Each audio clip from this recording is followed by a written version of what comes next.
welcome. I'm Wendell Collins, Director of Development for the School of Data Science, and I'd like to welcome you to the Future of Grounds, launching the Discovery Nexus. Before we get started, I wanted to ask that all participants who would like to submit a question use the Q&A feature at the bottom of their screen. We are recording this session and we'll share the recording with all registrants after the event. And now I'd like to ask our panelists to turn on their screens and introduce our speakers. Phil Bourne is the current and founding dean of the UVA School of Data Science and a professor in the Department of Biomedical Engineering. Phil leads a range of initiatives to encourage and facilitate the use of big data and large-scale research across the scientific and technological disciplines. He was the Associate Director for Data Science at the National Institutes of Health from 2014 to 2017. And before his time at the NIH, he spent 20 years on the faculty at the University of California, San Diego, eventually becoming Associate Vice Chancellor of Innovation and Industrial Alliances. Alice Raucher is architect for the University of Virginia and is the symbolic custodian of Thomas Jefferson's design legacy, directing the architecture, planning, and landscape design of universities' grounds. In her previous role as senior architect and chair of the design steering team at Yale University, she oversaw the largest expansion of the college in a generation, as well as the renovation of two of the most iconic masterpieces of modern architecture. At Yale and now at UVA, Alice is a strong advocate for design excellence, accessibility, resilience, equity, and sustainability. Before Yale, she held senior positions at notable architecture firms based in New York City and managed several significant restoration and renovation projects, including preparations for the centennial celebration of Carnegie Hall and the renovation of Union Theological Seminary. She also held faculty positions at the New York Institute of Technology School of Architecture and Design and Syracuse University School of Architecture. She earned a bachelor's degree in studio art and art history from Queens College of the University of New York, and her Master of Architecture degree from Syracuse University School of Architecture. She is a fellow of the American Institute of Architects. Margot Rogers is Vice President of Strategic Initiatives at UVA. Her portfolio includes the development and monitoring of the strategic plan, some cross-cutting initiatives within the plan, and federal government relations. Before joining the UVA leadership team, she had a number of roles, including Vice Chairman and Senior Advisor at the Parthenon Group's education practice, Chief of Staff to the U.S. Education Secretary Arne Duncan, and Deputy Director of Education at the Bill and Melinda Gates Foundation. Margot holds a BA from Emory University and a JD and an MA in American History from the University of Virginia. Now I'd like to turn it over to Margot Rogers. Great. Thanks so much, Wendell. And thanks to all of you for being here for what I hope will be an interesting and fun hour together. The only thing that I can imagine being more fun is to be able to see all your faces, but it's wonderful to know that you're out there and we welcome your presence today. Some of you may have attended Alice's session that she did, I think in June, where she went quite a bit more deeply on the Emmet-Ivy corridor. If you missed that, don't worry, Alice will provide us enough context today to be able to have the conversation about the School of Data Science. But if you are interested in learning more about the corridor, if this whets your appetite, we do our job well, then you can view a recording of the webinar at the link that I think was just posted in the chat, and we welcome your doing so. As you know, today our goal is to share a bit more detail about the School of Data Science, and I thought it would be helpful to provide a brief overview on the planning effort that informed our decisions about what is going on the site and which yielded the exciting development that the School of Data Science will be the first building completed. As some of you may know, over the years, there have been many studies about what should go on the 14.5-acre parcel known as the Emmet-Ivy corridor. And in 2018, President Ryan appointed the Emmet-Ivy Task Force. This was a cross-grounds group of professors, faculty members, staff, administrators, and students. And it was chaired by Professor and former Dean of Architecture, Beth Meyer.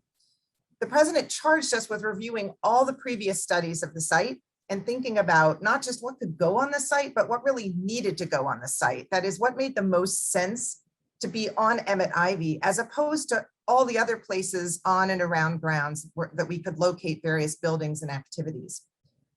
So the task force met intensively for a semester during the fall of 2018 and presented a report outlining a set of recommendations in January of 2019. And again, for anyone interested, that report is available on the University Architect's website, and it will provide significantly more detail than I'm providing here in my brief overview. In that report, we tried to do two things. The first is we tried to articulate what it is we hoped the site would actually accomplish and be and feel like. And we also recommended specific opportunities for buildings on the site. And if we could pull up the first slide. I don't have too many slides. The fun part here that for you to see will be that Alice and Phil will show, but I will use two slides to help orient us. So this is a relatively old dated slide of the site, and you'll know it's old because you can see U-Haul up here towards the top, the sort of dome looking building. And for those of you who've spent a lot of time here, and I'm sure that is most of you, right in the sort of right third of the slide where you see number 9 is roughly where the old Cavalier Inn was. So the Emmet-Ivy site itself sits on the corner, not so shockingly given the name, of Emmett Street and Ivy Road, and it stretches west to Copley. And as I said, it's about 14.5 acres, which is just about the size of the original academical village. It is a long and narrow site. It's defined by Ivy Road to the south and the railroad tracks to the north. And while perhaps it's not exactly in the center of our grounds, it is roughly the geographic center of our grounds, providing an opportunity, along with the athletics precinct, to create some connective tissue between North Grounds, where the Darden School is and the law school is, and where we have some student housing and some other activities, and Central Grounds. And compared to the lawn, which sits at elevation, as you know, you walk up the stairs into the rotunda or you go up the path from the corner. At its base, Emmet-Ivy is low. It's open to the sidewalk with easy pedestrian access to people walking by. It's for the reasons of sort of location at the center of grounds and the easy pedestrian access that the task force really wanted to ensure that Emmet-Ivy is a place that will bring people together from across grounds, from different schools and intellectual interests, and from across the community and the region to attend events, to eat, sit outside, meet friends, and indeed from across the country and the world as we do groundbreaking work that will bring scholars and other interested people to the site. In order to bring people together, though, you have to have interesting and fun things to make it worth people's making the trip. It's not a far trip, but as we know, people don't necessarily want to go someplace if there's not a compelling reason to do so. The task force envisioned a place that is open and welcoming, that's beautiful, that's alive, that's inclusive, and that's fun. A place where people can walk, meet, eat, work, sit, think, enjoy a performance, and a place that's fully animated morning, noon, and night via classes, active research, symposia, and programming like farmers markets, performances, exhibits, and food truck rodeos. Task force members, in short, felt strongly that Emmet-Ivy should be bustling. I should note for the record, the site also has parking, which is a premium at the university, as many of you know, and the parking deck will stay, but it will be hidden by new buildings, an architectural feat that Alice can explain. And you can see the existing parking deck on the site just to the right of the trees there. So if we could go to the second slide. So taking into account previous studies that were conducted and what we hoped the site would accomplish in its sort of energy and ability to bring people together, the task force recommended that the initial development of the Emmet-Ivy corridor include a previous planned for hotel conference center with great space for gathering and with a small visitor center. And we envisioned the hotel as being a place where visitors and students, faculty, and staff would all come together. Think a large living room area, coffee shop, other food amenities, including a rooftop area. And the yellow, the far yellow here, beyond the pink, not sure how to, Alice is much better at describing slides than I am. That is, thank you, Alice, that's where the hotel conference center will be.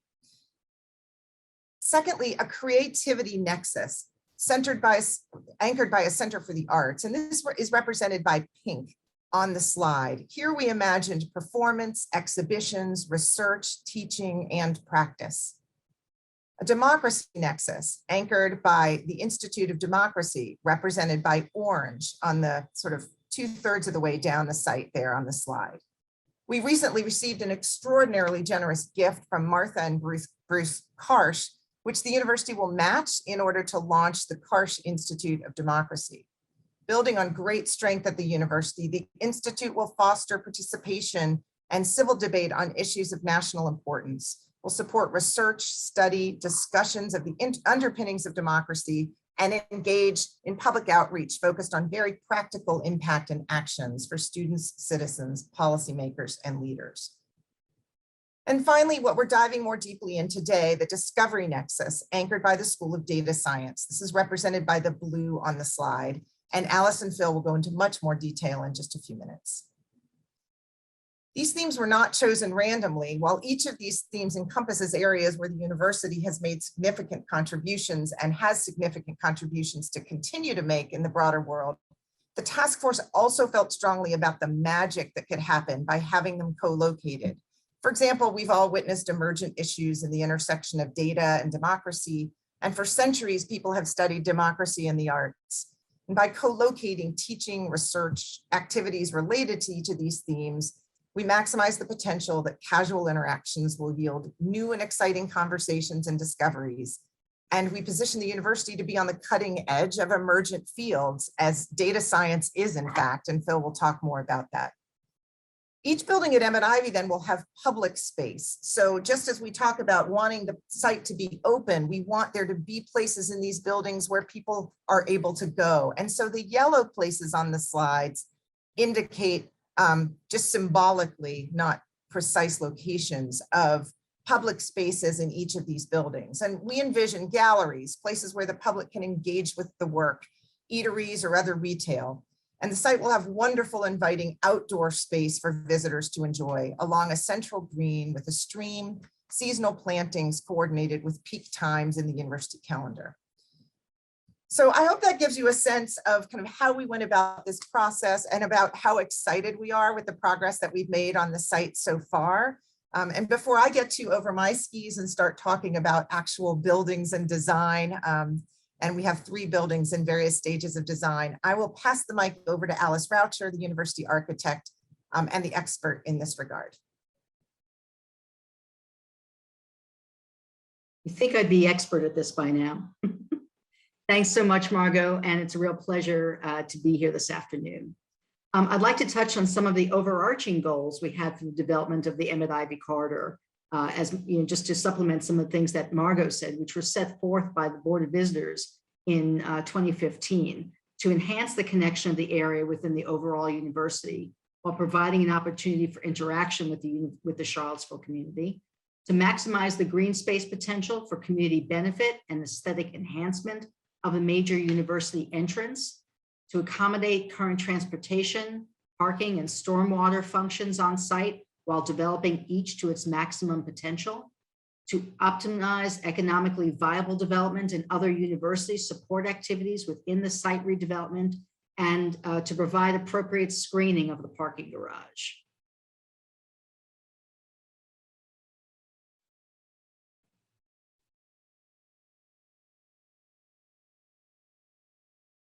There we go.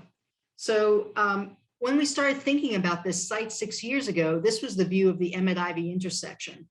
I know after living with the open corner for the last 2 years, it's a little difficult to remember what an imposing presence the Cavallarian once was.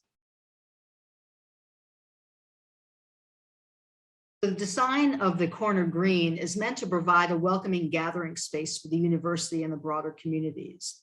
The pond, which much like the Dell a little further south on Emmett Street, will not only provide stormwater storage for the site, preventing Emmett Street from flooding as it often does during major storm events, but will be a wonderful convening space as it has been designed with a stepped amphitheater around it.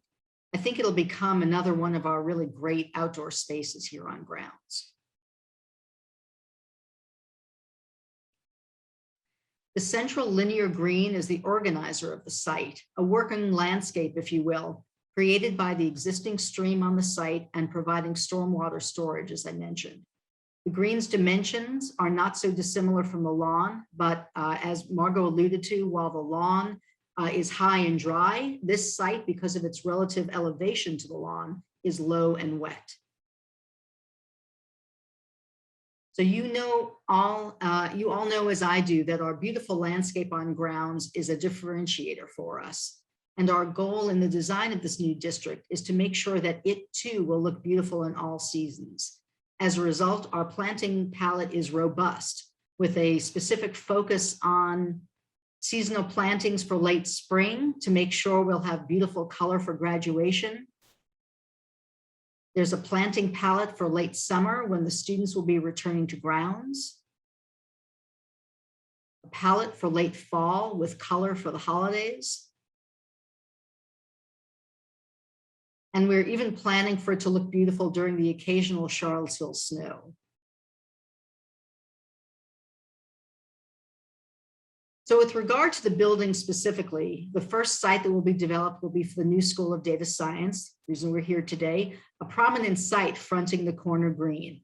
The next will be for the new UVA Hotel and Conference Center in the center of the overall site, which you see also depicted and rendered on this slide.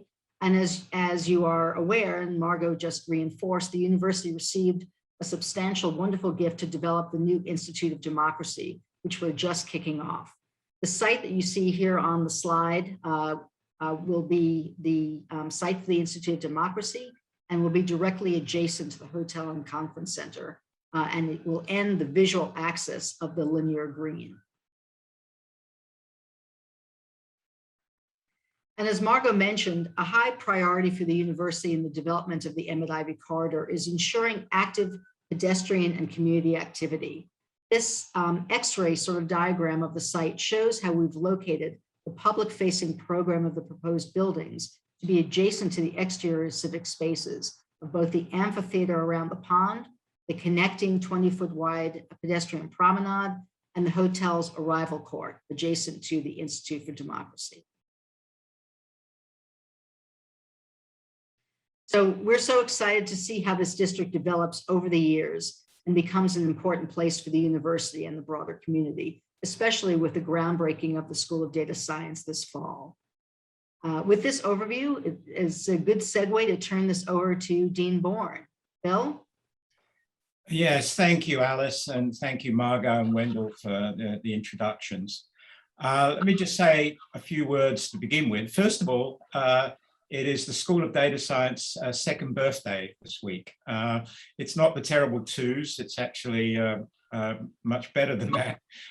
We're absolutely delighted. I can't imagine a better birthday present for the school than have the opportunity to talk with all of you about the new exciting development of where the school's going to be and what it's going to look like to some extent.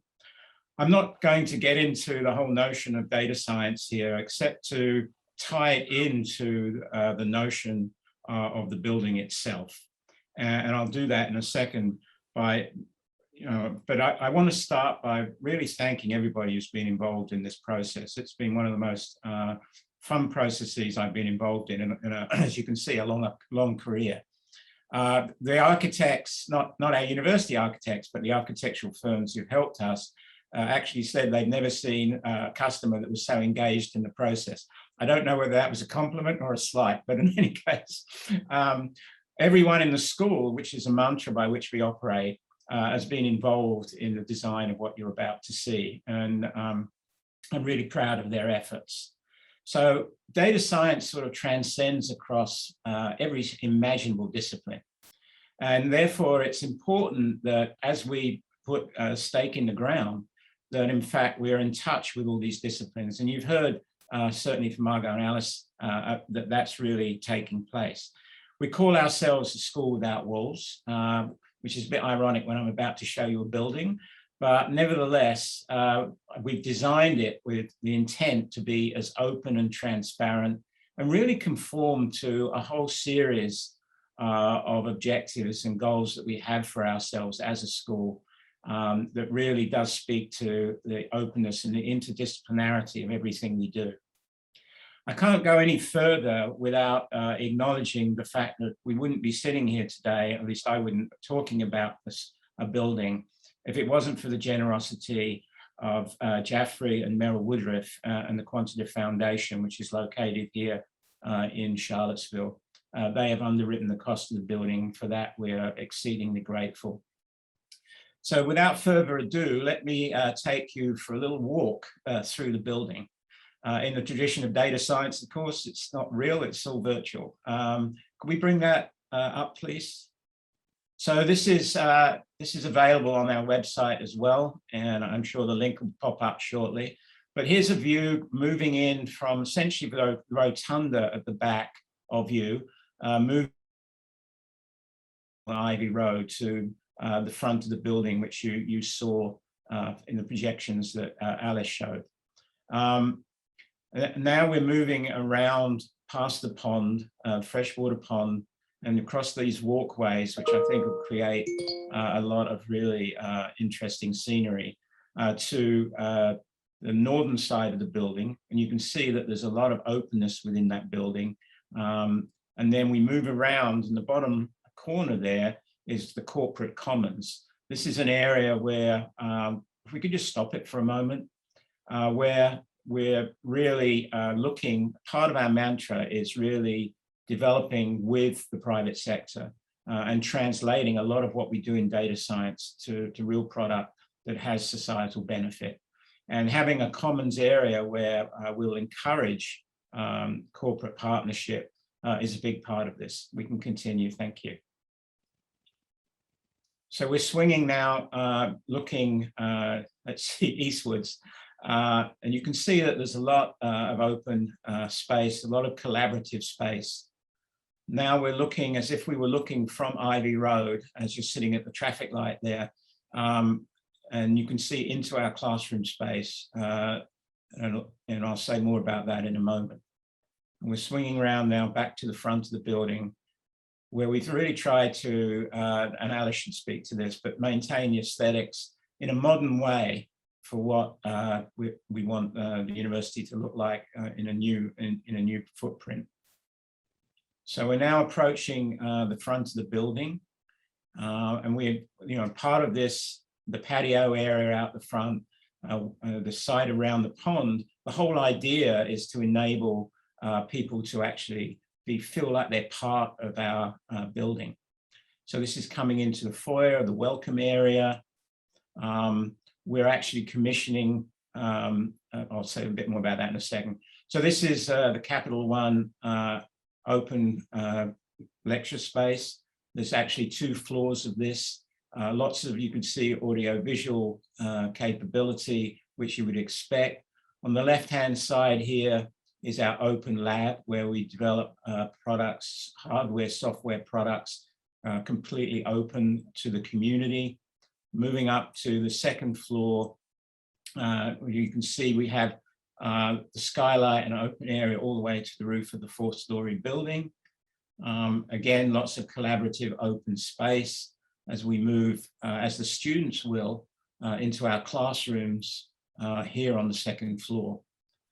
And they're really set up for active learning and collaboration with suitable AV capability, and they can also be reconfigured to be used in different ways. And we know by our current and future student populations how we want to organize that space. Again, more collaborative open space as the students pour out of classes and start working with each other with, I think, stunning views over the pond and back towards central grounds. So really, and then this is the upper level of the atrium, the Capital One atrium, so people can gather and see presentations. Conference rooms, moving down again on the 2nd floor and then towards the 3rd floor. And you can see the upper area. We've actually commissioned an artwork. It's going to be a living piece of art. It's actually representative of a complex network that you'll be able to ask questions of, which is going to exist in this central atrium, in this central area. we're very excited about that as being representative of what we do. Here's moving up to the top. You can see again, lots of open space, moving towards conference rooms, faculty offices, places for our masters and our graduate students who'll be working, lots of whiteboards, and finally moving out towards the terrace area, which actually looks back over central grounds and really is a place to gather both socially and for work events. So we're very excited about how this is all starting to play out.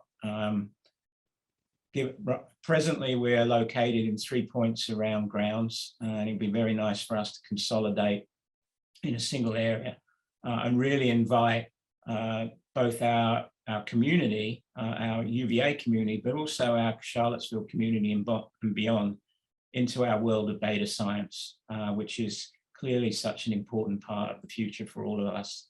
So thank you. I hope that wasn't too boring. We're really excited about where this is headed. And again, thanks for your attention. Thank you, Phil, and thank you everyone for sharing your slides and that information. Wanted to go to a few questions first, and then we're going to start taking some questions from the audience, both the questions that were shared before during the registration process, as well as some of the questions coming in right now. So I guess my first question is, who are the architects and designers and the people working on this project, both external as well as internal? And both Alice and Margot, you could probably address that. Yeah. So is it all right if I step in, Margot? So I have to say, chalk it up to nerves. I was remiss in not mentioning and accrediting everybody. So apologies to everybody. But we would not be here today looking at these beautiful plans initially without our landscape architects and campus planners from Dumont Jenks in Boston. And they're teamed with Oma van Sweden landscape architects from Washington, who are helping with the particular plantings, especially what I showed in the seasonal planting schemes. Our team from Hopkins Architects from Great Britain are the primary architects, teamed with our local architects, VMDO from Charlottesville, for the School of Data Science. And we've been working diligently for a number of years with many people across grounds, and Phil and his team, the School of Data Science, the President's Office, the Provost's Office, Facilities Management, and my great team in the Office of the Architect. Thanks for that question, Wendell. Sure. Another question, this one actually came from an earlier question. How will the Emmet-Ivy corridor incorporate signage and wayfinding to welcome the community to this new western entrance to grounds? So I'll take a stab at that as well. We definitely will have wayfinding for the buildings, much as we do on grounds and our buildings that are integrated, obviously, into the city and the county. Although it is an entrance corridor, there's not a specific gateway per se, because we are inextricably linked to the city of Charlottesville and to Albemarle County. So while we're still looking at the wayfinding and those signs that will announce the buildings, I don't believe we'll have a welcome to UVA because there's not one particular point. But I think we hope that the palette of the materials for the district itself will be reminiscent of those on ground, so that there'll be a sense that you're within a very special area. And I think the idea of the open corner, working with Nameless Field and Cars Hill Field and the International Residential College across the street, denotes a very specific urban moment. And the fact that the School of Data Science itself has a appropriately scaled portico, is an appropriate entrance to this new district. Wendell, we also hope the visitor center, which is a small visitor center inside the hotel conference room, will provide a more centrally located visitor center than we have now. Right now, it's fairly far afield. And people will be able to stop there and because it's the 21st century, scan apps that will take them on different tours across grounds, presumably pick up a map if they would prefer a hard copy of a map, ask a question of somebody who's working there. I think our vision is we'll have our wonderful students answering questions and welcoming people to grounds, grabbing a cup of coffee and generally getting oriented. All right. And this is a question for each of you. What are you most excited about in the Discovery Nexus and or the School of Data Science building? I'll start off with a couple of things. I mean, I think one of the things, having come here almost 5 years ago now, I thought somewhat of a bit of a deterrent that's now going to be very well addressed is really just the amount of conference space to hold large international conferences as part of UVA. And we're particularly excited in the School of Data Science that we will have this hotel with significant conference facilities right next to us, and certainly encouraging folks to actually come and visit us within the building, and of course all the adjoining activities across the whole Nexus. I would also say that in a way, this is another thing that excites me, is the notion that this is a data science experiment itself, at least for us nerds, in many ways, but notably, of course, in sustainability. How we can be monitoring and collecting data on ourselves to actually facilitate how we make the building and the surrounds as much as we can sustainable as possible. And certainly as it relates to navigation around the corridor itself, I think that this is something that we have folks on our faculty who will be really interested in trying to help develop applications that's going to facilitate people's movement and discovery throughout everything that's going on the site. So I think those are particularly exciting aspects, and really to be there at the point of something that's really is so major. I mean, it doesn't quite come across even in a 3D rendering of how much this is going to make a difference to the university going in the years to come through 2030 and even beyond that. It really is a major point of development that I think is so important to the Commonwealth and beyond in what we're doing, and we're just so proud to be part of that. So I'll just say that's a really hard question for me to answer because there's so much that I'm looking forward to seeing. But I would say that the fact that this is such a strategic location, and it was being designed with a great deal of accessibility and with the intent of really connecting what has up till now been disparate parts of grounds. It's not such a long walk, from Central to North grounds, but the quality of the walk has not been great up until now. And I think that this is going to be that kind of place of meeting and greeting. There'll be a balance of great interior spaces as well as exterior spaces. And it's all accessible and open to the broader community. As someone who did joint program, one on North grounds and one on Central grounds, I felt very much the manifestation of what Alice just described, right? And I sort of had two lives, and to think about Emmet-Ivy as being a place where people can sort of come together from all of the places across grounds and from the community, as Alice described, is, I think, incredibly exciting.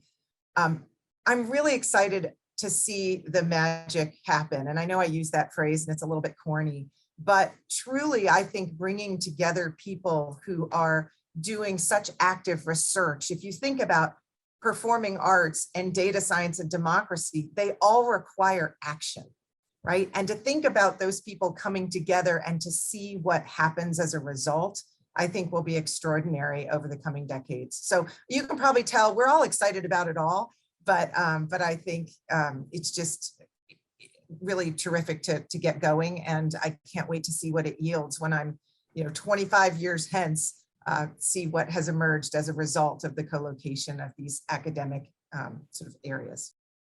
Great. Another question from the audience, and it sort of speaks to, I know in Phil's fly-through narration, you mentioned the Capital One hub, and yes, Capital One was a very generous donor for the building as well. How else can companies, alumni, parents, friends, and members of the Charlottesville community and UVA community get involved, both in the Discovery Nexus as well as the School of Data Science building? Well, I think in some ways, you're as our director of development, you're best positioned to answer that. You know, I think there's lots of opportunity. There's naming opportunities, and you can go to the website to see all that sort of stuff. But I think it's also, I think we're very interested as you start to see this go up. And there was a question asking about when's it going to open, and you know, we're two years post groundbreaking. More, or perhaps a little longer, and that groundbreaking is coming up next month. So, you know, as you start to see this evolve, I think it's really an opportunity to engage with us and really begin to look at how we might all work together. I mean, a big mantra, and it's, you know, I speak on behalf of the School of Data Science, but it's true very much in UVA writ large, is that, you know, we're already conducting a series of community-based projects in a variety of different ways that involve data science. And we want to really extend that, and the idea that we do that in the context of this new site and what that might bring. And I kind of alluded to a couple of possibilities, but there's lots of ways that we can begin to contribute. I mean, it's clear that there will be other discovery buildings on the site. And so I think thinking about as they evolve and plans unfold for those. Also that, you know, how we as a foundation academic building interact with performing arts, for example, and democracy. We're already doing some of that, but there's so much possibility. You know, how you look at the evolution of democracy by looking at the data that we already have. Obviously that's going on already, but this is going to expand as we just bump into each other as we walk across these walkways and do all sorts of things, and new collaborations spring up. And what we can do, I think the human factor within the Nexus is really important. And so how we, and the human factor is really important to what we do in data science, because it impacts, whatever we do with an algorithm impacts a human. And this is so much part of how we look at what we're trying to do, to make sure there's the appropriate feedback loop. So what we do is undoubtedly in a positive sense and doesn't have negative ramifications. So this whole area opens up all of those possibilities. So that's really exciting, I think. Alice or Margot, any other thoughts on that? Okay, great. Now I hear some questions from the audience. Phil, can you speak to plans for the PhD program and also MD, Master in Data Science opportunities, and finally, how the vision of how the School of Data Science will collaborate with other schools across grounds, which you sort of alluded to in your earlier answer.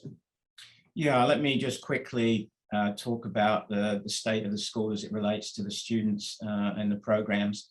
So right now we have a master's program with about 250 students in it. About 70 or more of those are residential, the rest are online. So we have a parallel online program.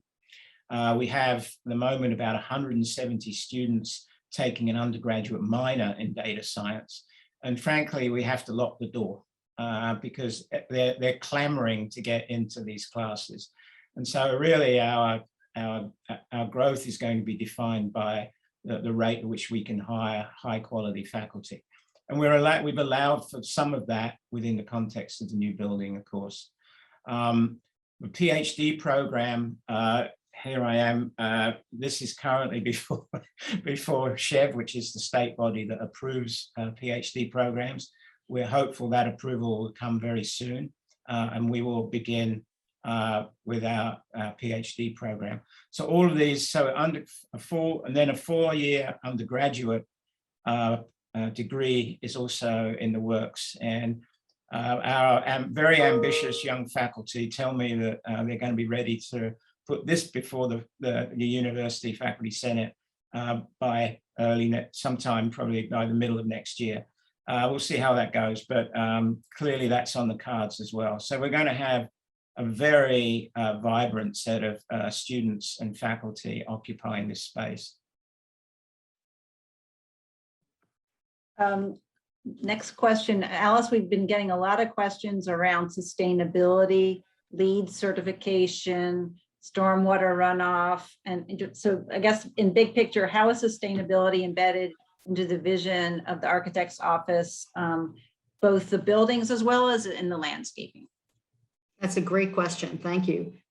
So, we look at a broader scale about regarding sustainability, not just necessarily building to building. So as I mentioned, the linear green is essentially a working landscape, not unlike what we designed and built for Brandon Avenue, where all the stormwater is collected in the central median and then cleaned and filtered before it goes into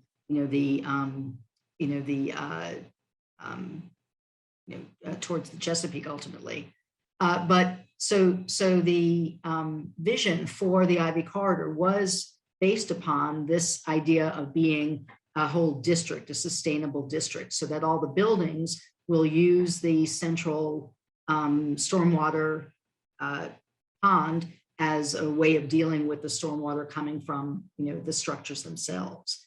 All of our buildings have to adhere to very strict ASHRAE standards, as well as our own sustainability goals. And I'll say that if you want to really understand what our high aspirational goals, the Office of Sustainability has a 2020-2030 plan that the Board of Visitors approved, which is to be carbon neutral by 2030 and off of fossil fuels by 2050. So everything we do, we work with the Office of Sustainability as excellent partners to try to achieve those incredible goals. Hope that answers the question. Well, and one related, and I didn't just got this one too, is how does solar fit in, or is that going to be sort of case by case depending on the building and the location? Yeah, well, so all of our roofs are solar ready. Obviously, we have to adhere to various budgets and understand the efficacy of all the sustainable moves that we do and their payback period. But we do have a wide solar panel program across grounds, and we do study the appropriateness of solar panels on particular buildings. But both the School of Data Science and the new hotel and conference center are solar panel ready. Great.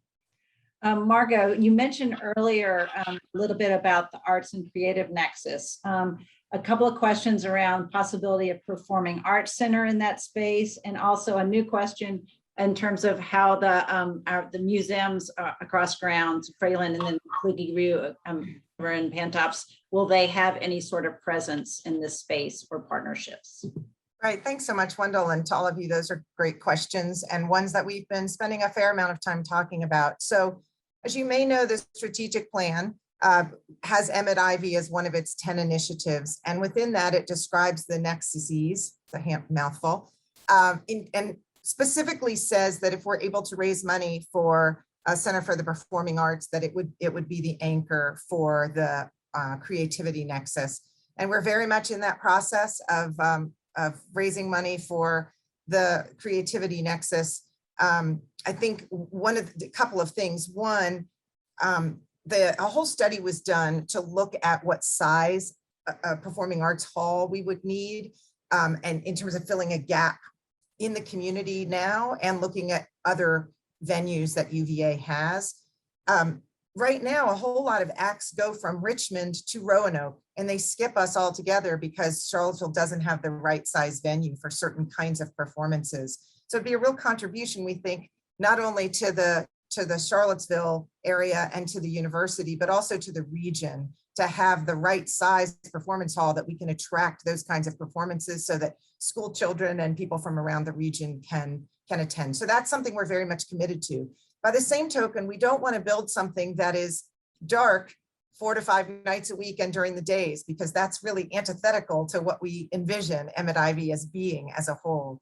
And so we've had lots of conversations about how it is we would build something that would also incorporate academic space and perhaps smaller student performance spaces, practice areas for students, galleries, and then the conversation naturally goes to the current just high quality museums that we have now and how we might incorporate a presence for them on the site. And a lot of this will be a function of 2 things. 1, how much money we raise, and 2, how we can configure the site. And this is where I look to Alice in order to sort of maximize all of what we have and to have to make some tough choices about what fits and what doesn't fit.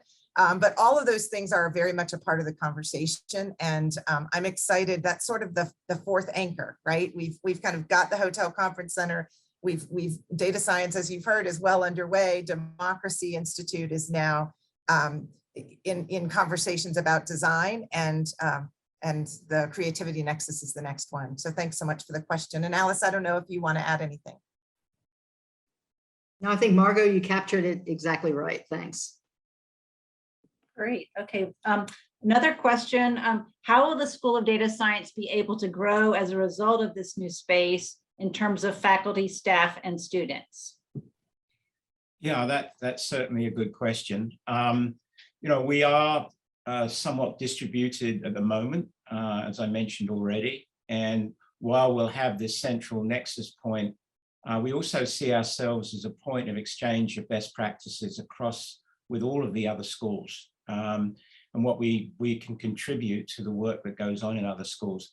We already do that with respect to how we appoint faculty. So we have faculty with joint appointments who could actually be located in other schools and other parts of ground. So we've got that kind of, those tentacles are out there already. And then the school itself really becomes where people come and exchange best practices across disciplines, which I think is absolutely critical to our future as a school, but also as a planet, frankly. So I think that there's that part of it. There's also, as you would have seen on the diagrams, that the sites 1B and so forth, there's a part of it is joining us is in fact part of the Discovery Nexus. And, at this point, there's discussions about interdisciplinary research buildings and so forth that might potentially occupy those sites. And that clearly is in direct alignment with how we've designed what we're doing in the School of Data Science already. So we've even talked about walkways that actually join the 2 buildings and so on. So I think there are those expansion options. There's no question that interest in data science and its interdisciplinary activities is just growing and growing as we move more towards, a digital society. And so, I think there is the opportunity for expansion there. It all takes resources and money, but I think that at least the footprint is there to help make these things happen. Great. That's a nice segue to the next question, which was, what is the construction schedule for the grounds, data science building, hotel and conference center, and future buildings? And then a related question would be, how are the future buildings, how is that funding coming about? And Margot, you mentioned it briefly in terms of fundraising, but if there are other thoughts around the construction schedule and funding. Well, I'll jump in about the construction schedule and then hand it off to Margot for the balance of the question. So those of you who are in Charlottesville, apologize. It's, there's been a lot of work going on the corner, but it is in service of the long-term vision.